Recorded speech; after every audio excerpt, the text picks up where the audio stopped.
When you're playing Hold'em, there's just nothing sweeter than looking down at a pair of pocket aces. Now, while that's definitely the best starting hand you can get, it doesn't come without significant problems if you fall deeply in love with them, especially in No Limit Hold'em. See, the problem is so many players have a tough time believing that their aces could ever lose.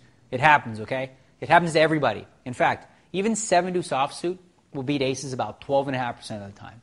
The scariest aces busters are suited connectors and small pairs.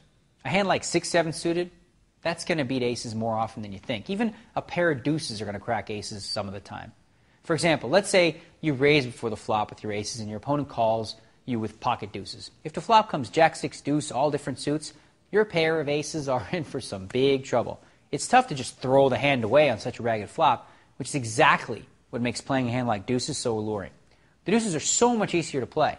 If you don't catch a third deuce on the flop, you can simply dump your hand and wait for the next opportunity. Not so easy to do that when you have aces, is it? No Limit Hold'em specifically is a game of implied odds, meaning that you are looking to make small investments early in the hand in the hopes that they're going to pay off big time later in the hand. The truly great players recognize the problem of playing big pairs like aces, kings, and queens, and they make the necessary adjustments. Rather than overvaluing their big pair, they proceed cautiously in the face of danger. If, for example, a flop comes 6, 7, 8, and they have aces, a top player wouldn't be so quick to go all in, fearing a possible straight, trips, or even two pair. They may choose to just call an opponent's bet, and if the heat becomes too strong, they might just fold on the turn before going broke. In a spot where a novice player would complain about his bad luck, can you believe I just lost with aces to a guy who played 9-10? Oftentimes, it wasn't the novice player's luck that lost him all of his money. It was his inability to recognize the danger in that flop and avoid going broke. So in knowing this, a deadly strategy is born.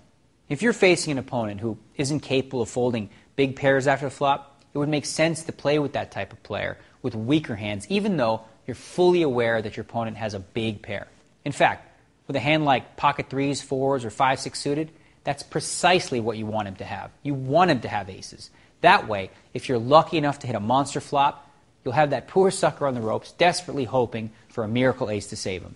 This is what great players will try to do against a novice. When you see a guy like Gus Hansen on TV, or myself for that matter, playing all kinds of hands that you aren't supposed to play, remember that there's method to the madness.